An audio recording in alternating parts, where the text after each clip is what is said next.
Poke TV.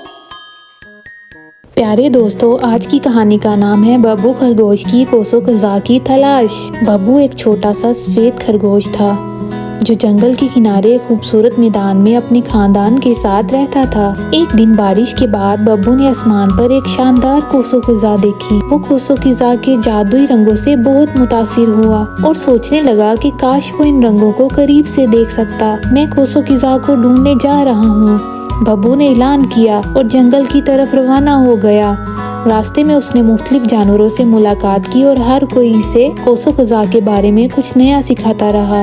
Babbu का पहला एक चंचल गिलहरी से हुआ। गिलहरी ने कहा, कोसों कज़ा आसमान में रहती है, तुम इसे पकड़ नहीं सकते। बब्बू ने कहा, शायद, लेकिन मैं फिर भी देखना चाहता हूँ, और वो आगे बढ़ गया। कुछ दूर जाकर बब्बू ने एक बूढ़े कछुए को देखा जो धीरे धीरे चल रहा था। कछुए ने कहा, कोसों कज़ा के पीछे भागने का कोई फायदा नहीं, ये हमेशा दूर होती है। बब्बू ने सोचा, हो सकता है, लेकिन मैं अभी भी कोशिश करना चाहता हूँ, और वो तेजी से चल पड़ा। बब्बू एक दरिया के करीब पहुँचा जहाँ एक चमकती हुई मछली ने इससे पूछा, तुम कोसों कज़ा को क्यों ढूंढ रहे हो? बब्बू ने जवाब दिया, मैं जानना चाहता हूँ कि इतनी खूबसूरत क्यों है। दरिया के किनारे पर बब्बू ने कोसों कज़ा की झलक दोबारा देखी। वो इसे देखकर खुश हुआ, लेकिन जब वो करीब पहुँचा तो कोसों कज़ा गायब हो गई। बब्बू को उदासी हुई, लेकिन फिर भी इसे एहसास हुआ कि कोसों कज़ा के रंगों की खूबसूरती सिर्फ देखने में नहीं बल्कि इन्हें महसूस करने में है। आखिरकार बब्बू ने ये सीखा कि कोसों कज़ा को पकड़ना मुमकिन नहीं, लेकिन इसकी तलाश ने इन्हें बहुत कुछ सिखा दिया।